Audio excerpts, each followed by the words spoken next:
Ça y est, c'est fini avec Crypto, le super chien. C'est parti pour la dernière vidéo réac sur les films animés Scooby-Doo. Punaise, elle a été longue cette série de vidéos, hein, et bien perpillée. Donc avant de commencer à parler de ce film, autant faire le topo là-dessus tout de suite. Oui, c'est le dernier film Scooby-Doo que je vais traiter avant un très long moment. Peut-être que s'il y en a plusieurs qui sortiront dans une période un peu appréciable après coup, je les traiterai si je m'en sens, histoire de rattraper, mais au-delà de ça, c'est un petit peu la fin. Voilà, on est à 36 films, plus une série, plus deux séries si vous voulez compter le Zeritop sur Mystère Associé.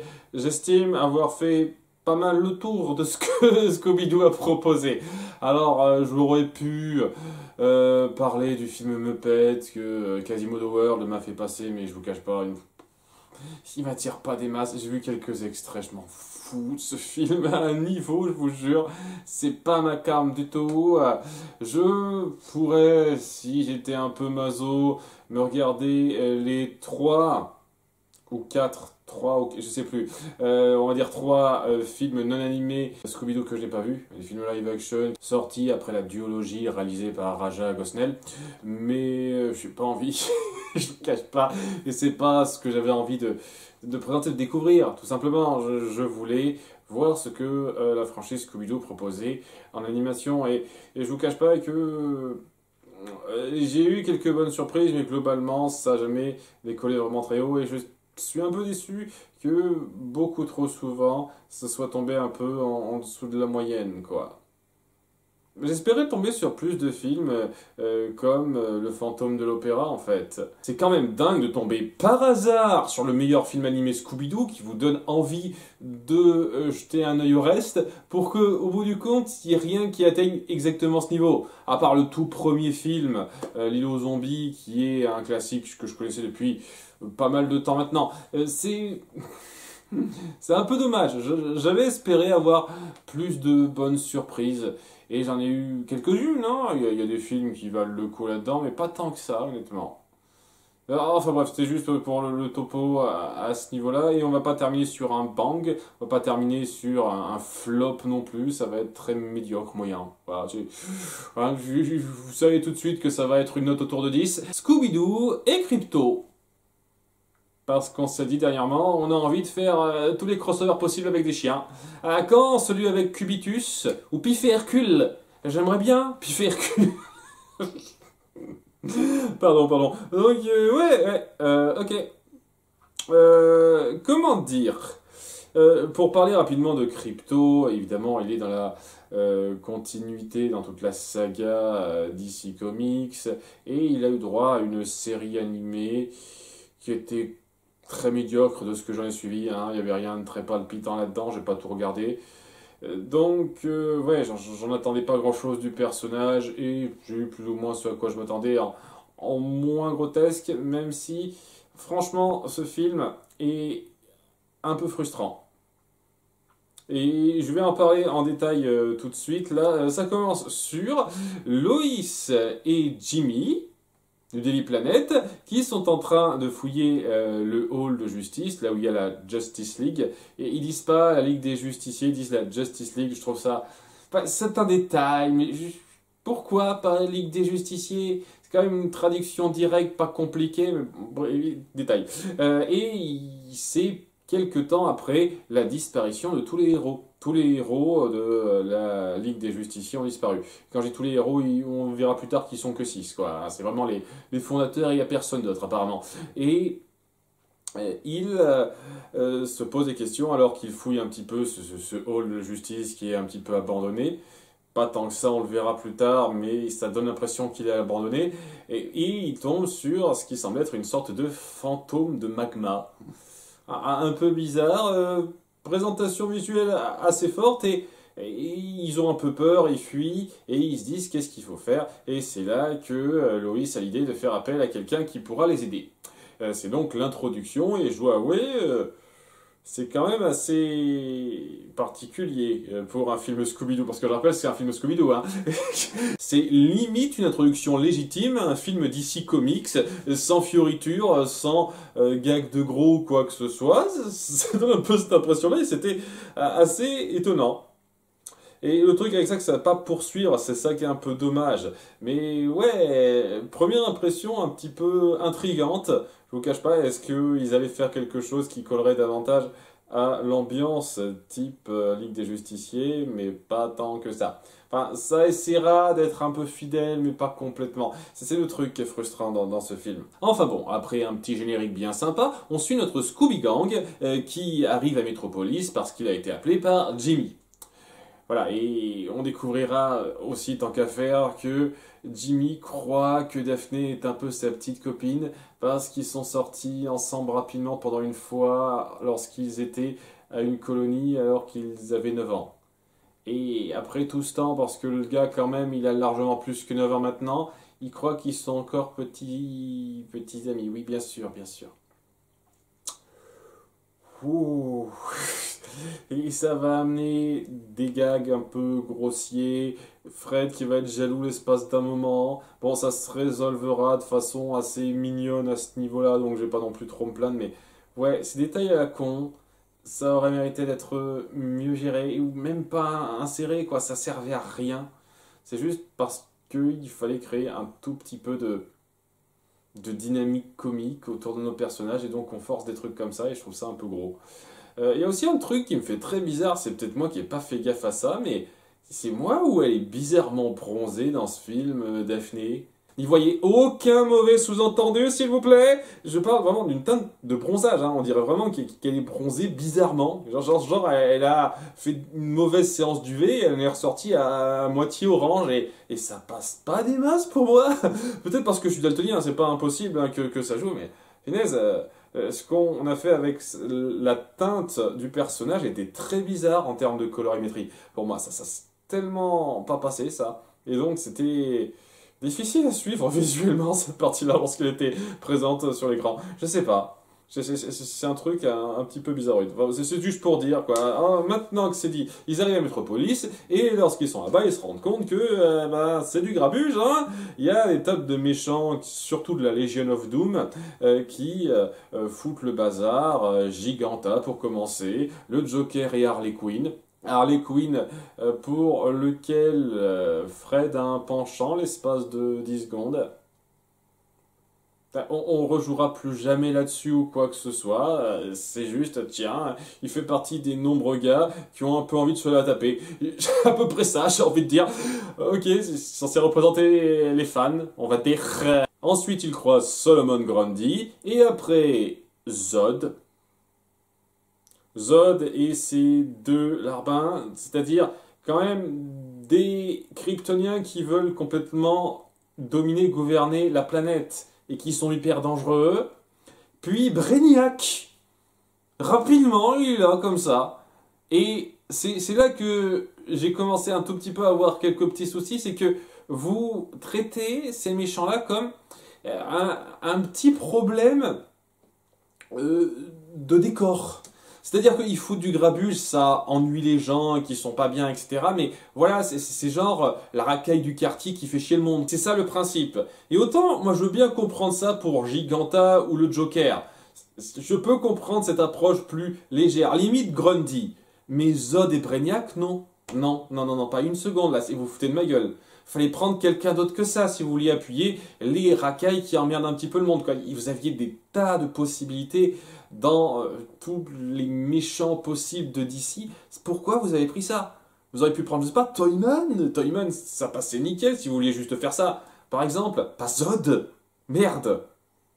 Même Xplilik, j'ai toujours du mal à prononcer ce nom puisque s'il y a que des consonnes, limite j'aurais pris quoi, mais pas Zod et Brainiac, non, non, pas une seconde, c'est pas logique du tout pour moi, c'est quoi ce choix, c'est ridicule.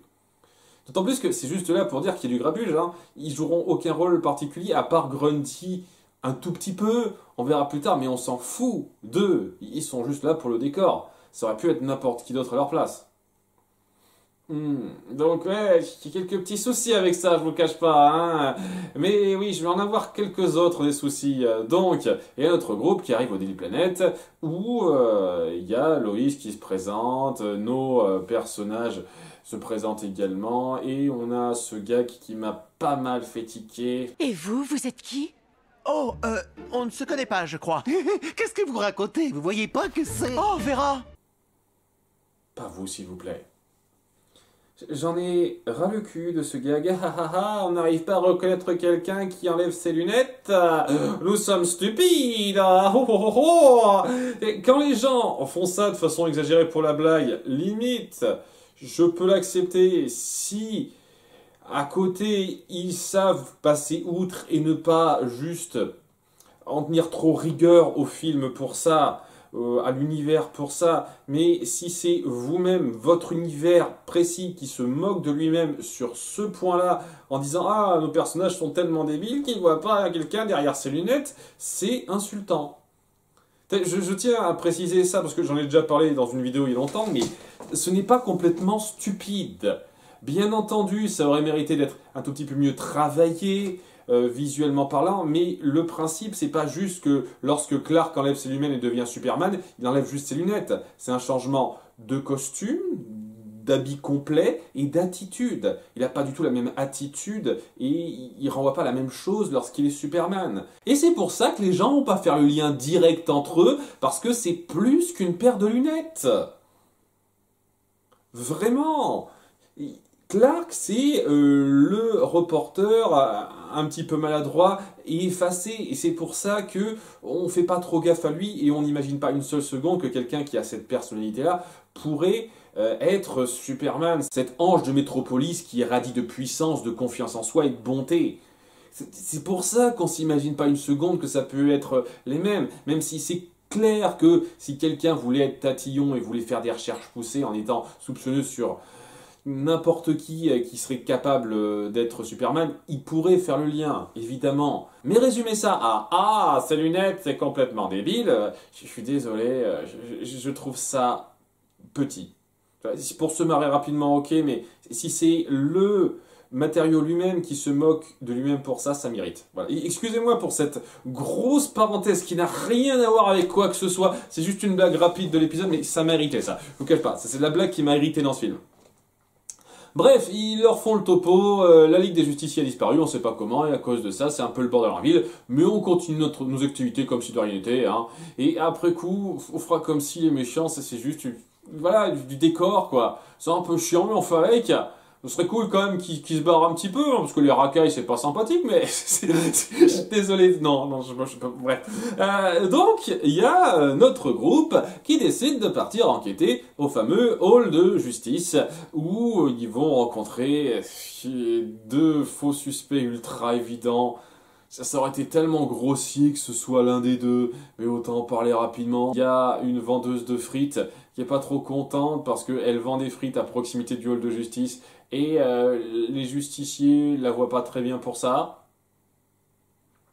Et maintenant qu'ils sont plus là, elle fait plus d'affaires puisque les gens se barrent plus des visites ou un truc comme ça. C'est un peu bizarre, j'en parlerai dans pas longtemps ça. Donc ouais, ça pourrait être elle, j'y crois trop. Pfiou. Et il y a le voiturier du hall de justice qui en a un petit peu marre de garer des véhicules surpuissants, ultra high-tech, et ça l'emmerde. Et donc il est content maintenant qu'ils sont plus là de plus avoir à faire ça. Et tu te dis, waouh! Si c'est vraiment lui et que c'est sa motivation, ce serait nul à chier, nous sommes d'accord, hein. Donc c'est pas lui, évidemment, hein, mais bon, on met en place des suspects, voilà. Je trouve que c'est très grossièrement amené pour qu'au final, les plus évidents soient mis en avant. Cela dit, je dis les plus évidents, mais je n'étais pas sûr à 100% non plus, hein, parce que c'est là qu'on va découvrir donc les trois vrais suspects de cette affaire-là, lorsque on découvre que le maire continue de faire des visites du hall de justice. En fait, elle profite même de l'éclat de la Ligue des Justiciers pour tabler sur le drame et attirer le plus de monde. En disant ouais, c'est ça qui nous permet de tenir un petit peu à flot le temps qu'ils sont pas là.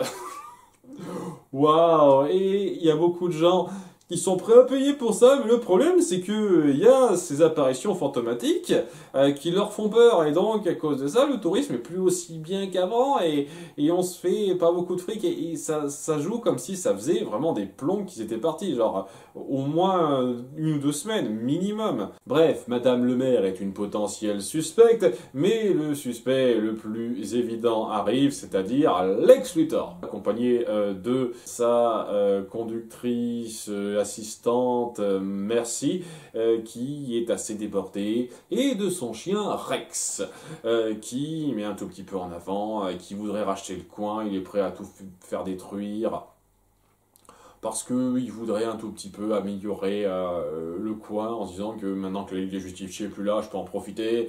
Donc là aussi, ça fait un petit peu suspect évident de la chose. Donc, en ayant mis un petit peu tout ça en place, c'est là qu'on va avoir droit à l'apparition du fameux fantôme. Alors que Sammy et Scooby voudront bouffer pour la 3e ou 4e fois de ce film, alors qu'on en est qu'à 20 minutes. Oui, c'est un de ces épisodes où ils aiment beaucoup faire ça. Jamais drôle, ça n'a jamais été drôle pour moi. Je tiens à le préciser une énième fois avant de terminer. Jamais drôle une seule fois. Voilà, je suis bien content de plus me taper ça, quoi, hein, en regardant ces films.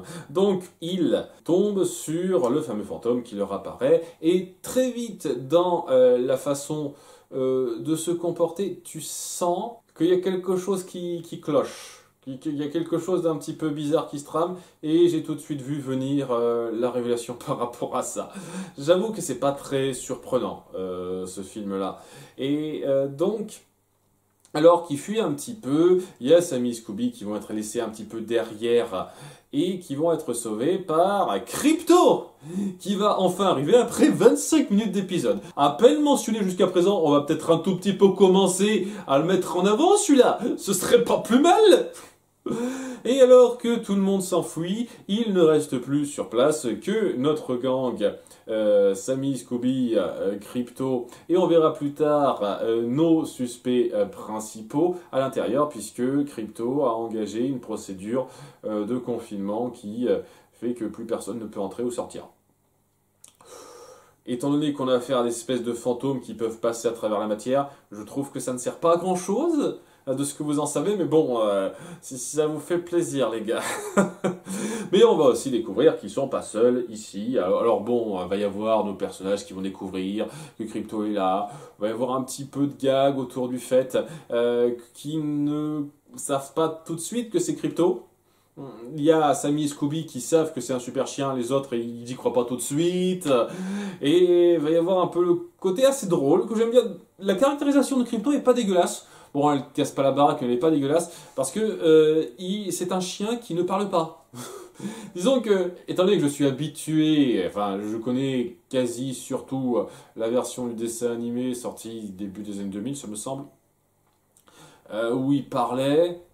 En tout cas, oui, il parle avec son maître, donc il parle, oui, logique. Et ben, j'avoue que c'est un petit peu rafraîchissant de voir juste un super chien qui se comporte comme un chien, même si, bon, une fois de plus, ça fait bizarre de comparer ça à Scooby-Doo qui est pas du tout pareil. Mais bon, j'imagine que c'est un peu le truc qui crée cette espèce de contraste. Et dans un sens, voilà, ça fait pas trop doublon, on va dire, si on compare ça à Courage. C'est plutôt, on se complète, même si genre a bien aimé bouffer lui aussi, Crypto. Oui, c'est ça aussi, on va insister à fond là. J'avoue, hein, c'est un de ces films où on insiste beaucoup trop sur le fait que nos personnages, Sammy, Scooby, aiment bouffer. Hein. Cette partie-là, ça n'a jamais... Bon, excusez-moi, je ne veux pas.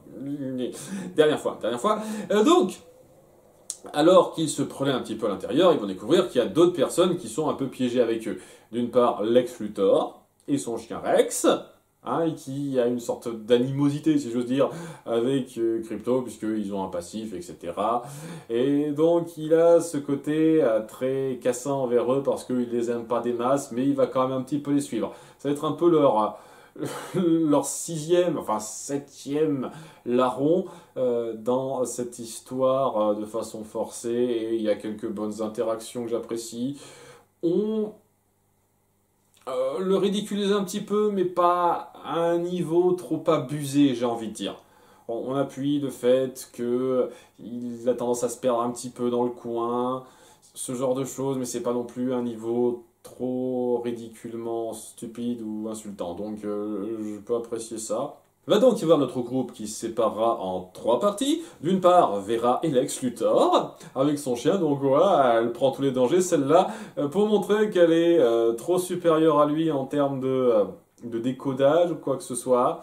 Ça, c'est peut-être le truc un tout petit peu trop dans le ridicule de Lex Luthor, parce que c'est quand même quelqu'un qui quand même est censé être un génie, quoi. Ouais, quoi, ils découvriront que les autres suspects potentiels sont sur place, à part la mère qui est sortie peu de temps avant que le coin soit bloqué. Donc le voiturier, la vendeuse de frites et Merci qui est un peu dans son coin, quoi. Ces trois-là sont en train de déambuler dans le coin, piégés avec eux. C'est un petit peu le truc qu'on découvrira. Du côté de Daphné et Fred, va y avoir donc, comme j'ai dit, cette espèce de moment de jalousie de Fred, pas très bof, mais au moins on le termine assez vite. Et il va plutôt partir sur une espèce de délire de j'ai trouvé la bas de ceinture de Batman. Et si j'essayais un petit peu des trucs pour voir si je peux pas faire quelque chose. Et durant toute cette partie-là, il va un petit peu se la jouer de façon assez drôle et il va tenter des trucs qui marcheront pas des masses et on va le rabaisser un petit peu pour ça, mais ça va, c'est assez léger, ça passe plutôt bien et ça amènera un truc qui jouera sur la fin. Mais évidemment, le groupe principal qu'on va suivre majoritairement, ce sera Sammy, Scooby et Crypto qui visiteront une espèce de cuisine du coin. La cuisine du coin, c'est une sorte de générateur d'hologrammes qui peut donc générer... c'est un peu comme l'holodeck de Star Trek, j'ai envie de dire. Ça génère à peu près tout ce qu'on veut. Voilà, n'importe quel endroit, on peut même générer de la nourriture comme on l'entend. Et je ne sais pas si ça marche ou pas, parce que nos personnages n'ont jamais eu l'occasion de la goûter. Puisque en parlant nourriture, en faisant apparaître un petit peu ce qu'ils veulent sans se poser plus de questions que ça, ils font un petit peu la liste de tous les méchants qu'ils ont rencontrés. Donc Giganta, Joker, Zod, etc. etc. Et la machine, l'ordinateur les fait apparaître. Et il est même pas foutu de comprendre ça, Fred, après l'avoir dit la première fois. Lorsqu'elle dit lorsqu'on a rencontré Giganta, c'était quelque chose, et que l'ordinateur dit création faite, avec une espèce de bruitage de téléportation plus ou moins, il ne fait pas le topo. Il comprend pas. Ses oreilles fonctionnent pas en fait. Fonctionnent de façon magique pour forcer le moment qui vient après, avec tous ces méchants qui ne sont que des répliques holographiques d'eux-mêmes, dans une scène de baston qui n'apporte rien. Enfin, de baston, là, ils essaient un petit peu de leur échapper, Crypto essaie de se battre un petit peu. Je vous cache pas que durant une grande partie du film, j'ai pas l'impression qu'il serve à grand chose, ou lorsqu'il sert à quelque chose, c'est assez anecdotique et ça aurait pu être remplacé par n'importe quoi d'autre, la plupart du temps. Mais ouais, ça amène donc une grosse scène bien étirée qui est déjà grossière dans la façon dont c'est amené, mais aussi un peu lourde. Et ouais, je sais que c'est des versions holographiques de ces méchants-là, mais que ces méchants, dont certains sont quand même assez intelligents de base, quoi, importants, se fassent avoir par un espèce de plan ridicule à la Sammy et Scooby, comme on en voit régulièrement, je suis désolé, ça passe pas. Ça passe vraiment pas pour moi. À nouveau, on est dans la grosse parodie bien grasse, mais vous l'appuyez pas assez. Si vous voulez vraiment faire de la grosse parodie bien grasse de ces personnages, je sais pas moi, je pourrais dire faites comme Batman, l'Alliance des héros et le crossover, mais même là, j'estime que ce n'était pas à ce stade ridicule. Et il y avait quelques problèmes aussi avec le crossover avec Batman, l'Alliance des héros. C'est loin d'être parfait non plus, mais je trouve que c'est trop lisse dans la façon de présenter ces personnages pour que ça passe si bien que ça en termes de version gagasque d'eux-mêmes. Si vous vouliez vraiment partir là-dessus, il fallait un petit peu plus insister sur ce côté-là, et peut-être que j'aurais davantage accepté là. Mais je trouve que c'est un peu du gâchis. Et quitte à faire ça, à la limite, moi j'aurais pu accepter ça si ça avait été avec des méchants du catalogue d'ici, moins connus, disons plus faciles à parodier dans un sens. Il y a pas mal de méchants qui ont un côté gaguesque plus prononcé que d'autres, et ça aurait pu mieux passer. Vous auriez pu embrasser ce côté ridicule de certains des méchants de la galerie d'ici, parce qu'il y en a tellement, et jouer sur ces méchants-là. Vous avez pris des méchants quand même qui étaient assez iconiques pour une grande partie d'entre eux, et vous les avez réduits à ça, et c'est franchement dommage, personnellement. Excusez-moi, c'est ce petit détail-là, hein. Enfin bref, ça sert à rien. Puisqu'au bout d'un moment, après presque 10 minutes de ça, ils finissent par réparer l'ordinateur, et faire en sorte que les projections holographiques ne soient plus là, sauf une. Ils sont rejoints par Vera et Lex, et ils sont attaqués par Grundy, qui est là. Pour de vrai. Hein, il s'était pointé dans le coin pour aucune raison apparente, parce qu'il fallait, et donc on a une autre scène de course-poursuite, sur fond de chansons un petit peu joyeuses, c'est vraiment leur marque de fabrique ça.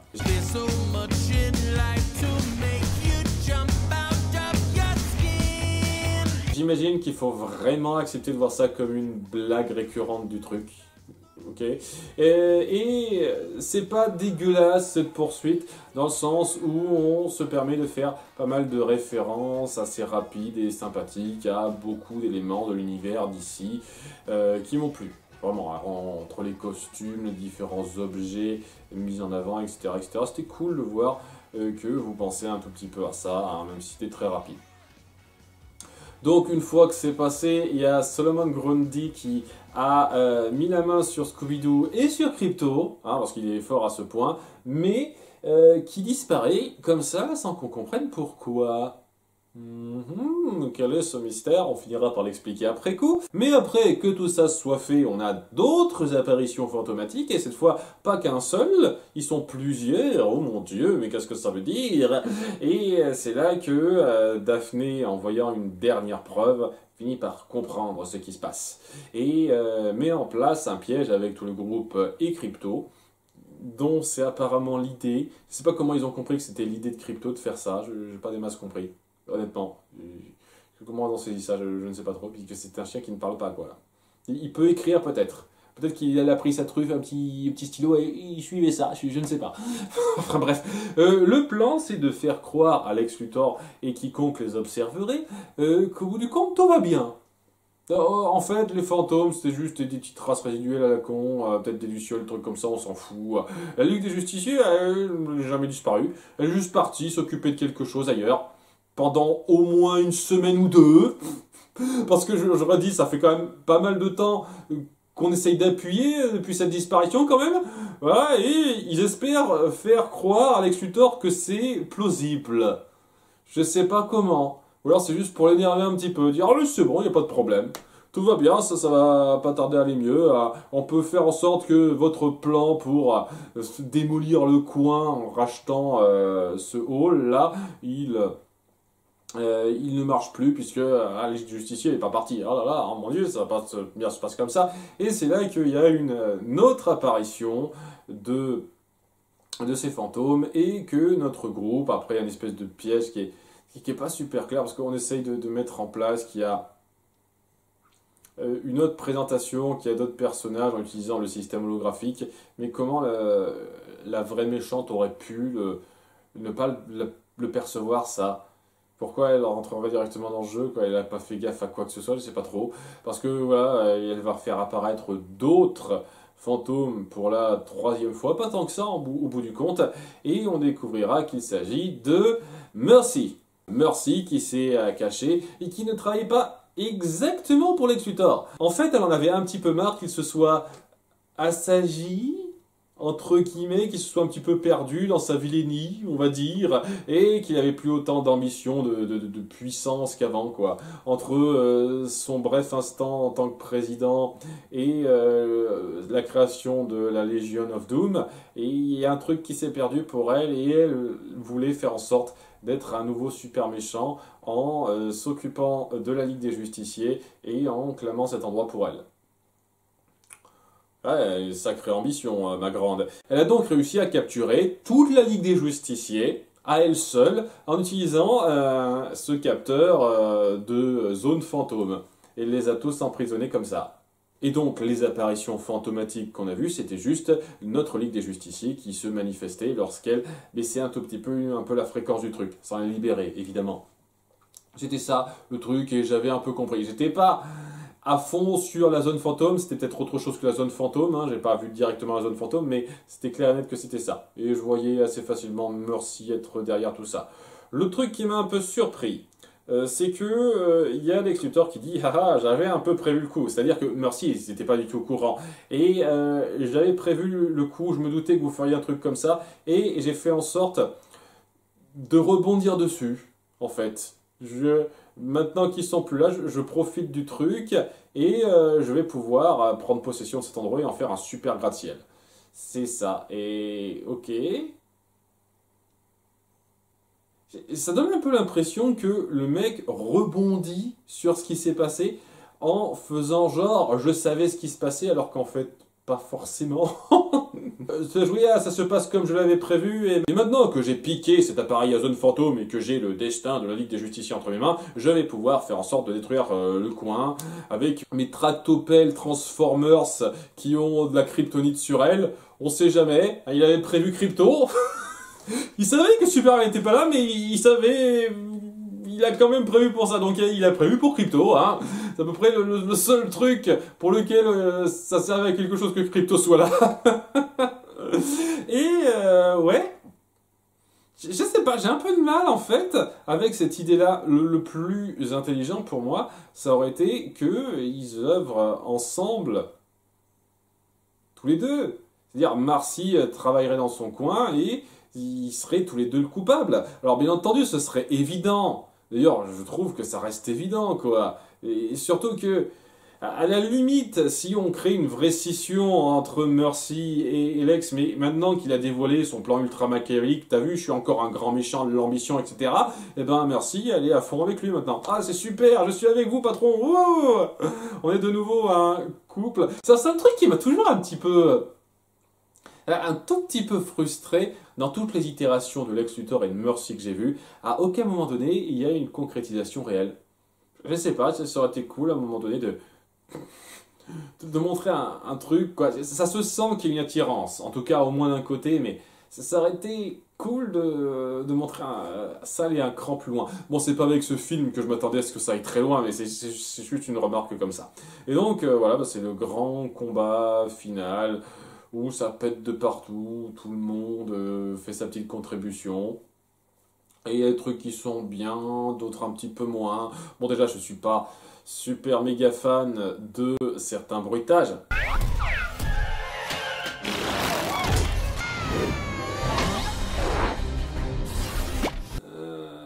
Je sais que c'est Scooby-Doo, mais vraiment, les bruitages cartoon, surtout pour une scène importante comme ça, c'est vraiment trop pour moi, je vous jure. Enfin bref, il y a pas mal de moments autour de nos personnages, donc Crypto qui se bat avec Rex, qui est un robot en fait, hein, le chien de Lex c'est un robot, et ouais, il va avoir un petit peu de mal puisque c'est Métallo version chien en fait, hein, donc il a un cœur en kryptonite, lui aussi. Donc on va faire un petit peu de suspense autour de ça. Il y a Daphné qui va prendre la ceinture de Batman, qui jouera un rôle, mais qui, elle, saura s'en servir. Parce que, voilà, quoi, elle sait fouiller dans les bonnes poches, elle a plus de chance pour savoir comment trouver le bon engin à utiliser. Vraiment, hein, parce que c'est une question de chat, elle connaît pas plus cette ceinture que Fred, mais elle sait pile poil où trouver les bons gadgets. C'est ça le truc, c'est quand on a la main, on a la chance qui va avec, je ne sais pas. Donc voilà, c'est un peu badass, elle est forte en action, et tout le monde fait son truc. Il y a Fred qui conduit un tank invisible de Wonder Woman, Vera qui participe, il y a le voiturier et la vendeuse de frites qui participent aussi. L'appareil à zone fantôme, il passe de main en main, parce que c'est le truc à récupérer, etc., etc. Il y a quand même 2-3 moments où nos personnages ont l'occasion de la voir pendant une période un tout petit peu notable et auraient pu essayer à ce moment-là peut-être de libérer nos super-héros. Je sais pas trop, mais non, ils peuvent pas essayer. Et c'est pas comme si c'était compliqué, hein. N'importe qui peut appuyer sur un bouton et peut trouver, hein. Ça se fait très vite, ça. Mais bon, hein, il faut qu'on fasse le suspense. Et donc, après pas mal de péripéties dans les combats, ça se termine sur un duel entre Rex et Crypto pour aller retrouver cet appareil et l'utiliser comme il faut. Parce que c'est là qu'on dit, il faut bien commencer à utiliser ce truc-là. Et c'est ce qui se passe. Après un tout petit peu de suspense, Crypto prend le dessus, piège le robot, piège tous les Transformers qui se sont battus pour le compte de Lex et libère la Ligue des Justiciers. Moi, personnellement, j'aurais libéré la Ligue des Justiciers direct, mais bon, prenez votre temps. Et c'est sûr, c'est vrai que ça se termine. Ah, tout le monde est content, tout va bien. On dévoile que Solomon Grundy a été capturé dans la zone fantôme, lui aussi, hein, par Mercy, parce que apparemment elle aime les animaux, elle voulait pas qu'il fasse de mal aux chiens. C'est le petit truc un petit peu mignon. Et au bout du compte, on découvre aussi que si il courait après tout le monde, c'est qu'il voulait attraper les chiens pour les caresser parce qu'il avait besoin d'un petit peu d'affection. Seulement voilà, le mec il contrôle pas trop sa force, donc son affection elle est pas très douce. Voilà, c'est la gag de fin autour du gars. Il y a Flash qui fait un truc rapide parce qu'il aime bouffer des crocs Scooby lui aussi. Si vous voulez, pourquoi pas. Il y a un gag avec Clark Kent que nos héros reconnaissent tout de suite parce que Nick est Homer une fois de plus. Mais il y a aussi le petit truc rémissant du gag des lunettes qu'on perd et que Clark ne voit pas en Saint-Jean verra parce que apparemment il sait exactement comment elle se comporte. Ou alors il a exactement le même truc qu'elle fait pour de vrai, elle, lorsqu'elle a plus ses lunettes, je ne sais pas. C'est un gag comme ça, de référence, ça va, ça va. Et ouais, Scooby-Doo, c'est fini. Il y a des moments qui sont vraiment pas dégueulasses, quoi. Je trouve que c'est un peu moite-moite à ce niveau-là. C'est-à-dire qu'il y a pas mal de personnages qui sont pas bien repris, qui sont un peu insultants dans la façon d'être mis là-dedans. Je sais pas, Loïs et Jimmy qui sont un peu bêtes. Surtout Jimmy qui se la joue. Hey, on est petits copains hein, parce qu'on on a fait un truc une fois à l'âge de 9 ans. C'est complètement débile, c'est un petit peu le rabaisser. Mais à côté, il y a des personnages, même s'ils sont un petit peu ridiculisés, qui passent bien. Lex Luthor, je déteste pas l'approche qu'on a faite. J'ai quand même conscience que ça se veut être un film léger, c'est Scooby-Doo. Donc ça passait, Lex Luthor. Et Mercy aussi. C'était pas trop mal, mais ouais, je peux pas m'empêcher de penser qu'il y avait moyen de faire mieux que ça. Et ouais, des moments d'action sont cool. Même si ça se voyait venir à des kilomètres, c'est pas forcément mauvais, le mystère qu'on met en place, mais ça manque de panache, tout simplement. Et moi qui aime vraiment l'univers DC Comics, je trouve ça dommage de jouer si peu là-dessus. Parce que Crypto, au bout du compte, c'est censé être le héros le plus mis en avant. Et même là, j'estime qu'il est relativement anecdotique. Dans mon résumé, j'ai à peine cité Crypto dans ce qui se passait parce qu'il était assez dispensable, quoi. Lorsqu'à un moment donné, on dit il est derrière telle idée, qu'est-ce qui a empêché un autre personnage, Vera par exemple, d'être derrière l'idée en question? Rien. Et le seul truc un peu notable, au bout du compte, de contribution qu'il apporte, c'est tout simplement le duel final avec Rex, pour sauver un peu tout le monde. Très vite.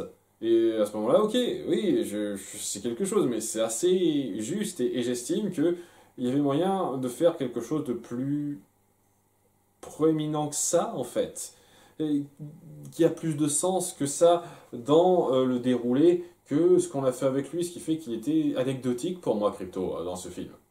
Après, c'est mieux que lourd anecdotique. Hein. C'est un anecdotique correct, mais un anecdotique tout de même. Punaise, j'ai galéré pour le dire, celui-là, j'ai fait plusieurs prises. Bref, c'est ces trucs-là qui me font dire, est-ce que ça aurait pas été mieux de faire direct un crossover avec une sorte de Ligue des Justiciers, tout simplement? Voilà, on a fait ça avec Batman, pourquoi pas faire un truc avec la Ligue des Justiciers, mais quelque chose de plus léger. Par exemple, les gros ponts de la Ligue des Justiciers seraient plus là. Mais il resterait que des petits bras, quoi, des gens un petit peu moins forts qu'eux, comme Green Arrow, par exemple, pour ne citer que celui-là, quoi. Et des héros à leur niveau, mais qui ne sauraient pas tout de suite voir certains trucs. Et encore, je dis Green Arrow, le mec, c'est Batman Light, quoi. Il peut quand même s'en sortir pas mal, quoi. C'est peut-être pas forcément Green Arrow, mais et vous voyez, quoi, il aurait pu y avoir ce même type d'enquête, mais avec d'autres personnages que Crypto et appuyer davantage l'univers de la Ligue des Justiciers. Et peut-être le fait que les héros restants qui sont un peu moins puissants que les autres auraient du mal à gérer certains gros méchants un peu plus délicats. Giganta, par exemple, serait un bon exemple, quoi. C'est quand même une femme gigantesque qui a une super force. C'est pas donné à n'importe qui de l'arrêter. Peut-être qu'on aurait du mal contre elle et d'autres. Je sais pas. Je trouve qu'il y aurait moyen de faire quelque chose avec cette base-là pour donner plus. Mais je peux pas te dire non plus que j'ai détesté ce film, loin de là. Je veux dire, il y a pas mal d'échanges qui sont plutôt drôles. Un jour, quand j'avais 6 ans, mon père m'a dit la chose suivante. Fiche le camp? Ah, ah. Non, bien avant ça. Et on est très loin du pire de ce que Scooby-Doo a fait, mais on n'est clairement pas dans le haut du panier. Et je sais pas, peut-être avec quelque chose de plus clair dans le ton, j'aurais pu vraiment apprécier ça, mais tel quel, c'est 9,5, 10, mettre 9,5. En étant vraiment sévère, 9,5 sur 20. C'était limite moyen, et pas tout à fait, j'ai envie de dire, j'étais un petit peu trop irrité par le trois trucs, quoi. Mais c'est sur là que ça se termine, cette histoire. C'était sympathique de découvrir ça, même si j'avoue que sur la fin, et c'est peut-être pour ça aussi que j'ai fait une pause parce que j'en avais marre, j'ai de moins en moins été pris par la curiosité de découvrir ce que ça avait à proposer. Et les quelques fois où c'est parti sur hors des sentiers battus, ben ça a jamais fait quelque chose de très bien filé pour moi. C'est ça qui est dommage, parce que vraiment, si on se concentre sur ce qui a été fait dernièrement, c'était très majoritairement dans les 7-8 derniers films, des cas qui sortaient de la marge, quoi. C'était pas exactement le même niveau que la norme, même si on essayait d'y revenir en reprenant certains trucs typiques, c'était pas exactement l'enquête typique. On faisait toujours quelque chose d'un peu spécial. Et le fait de vouloir faire du spécial à chaque fois, ça n'a pas aidé non plus à garder une certaine nostalgie. C'est bien de vouloir faire du spécial, mais peut-être pas tout le temps, quoi. Je sais pas. C'est peut-être un petit peu ce que j'ai ressenti là-dessus, mais ouais, c'est sur ça que se termine cette série de réac, enfin. Comme je dis, peut-être dans un futur très éloigné, je ferai du petit rattrapage s'il y a d'autres films qui sortent. Sachant que je dis ça, mais vraiment, ça fait quand même quelques temps que ce film est sorti, il y a plus d'un an il me semble, et il n'y a pas eu d'autres films animés Scooby-Doo qui a été prévu ou lancé depuis, quoi. Le sentiment qu'il faut une petite pause là-dessus. Je sais pas trop, peut-être que 2023 c'était l'année où on s'est dit ça va. Ou peut-être qu'il se concentre plus sur les séries, je ne sais pas trop, je n'ai pas suivi en détail. Je pense que si je devais me mettre à suivre une autre franchise Scooby-Doo, ce serait sans doute trop cool Scooby-Doo. Parce que j'ai vu pas mal d'extraits, ça a l'air vraiment marrant. Et c'est tout ce que j'espère. Que ce soit bien marrant tout du long. Donc on verra. On verra. En tous les cas, je sais pas si je vais faire une sorte de vidéo du meilleur et du pire. Une sorte de Zéritop des films.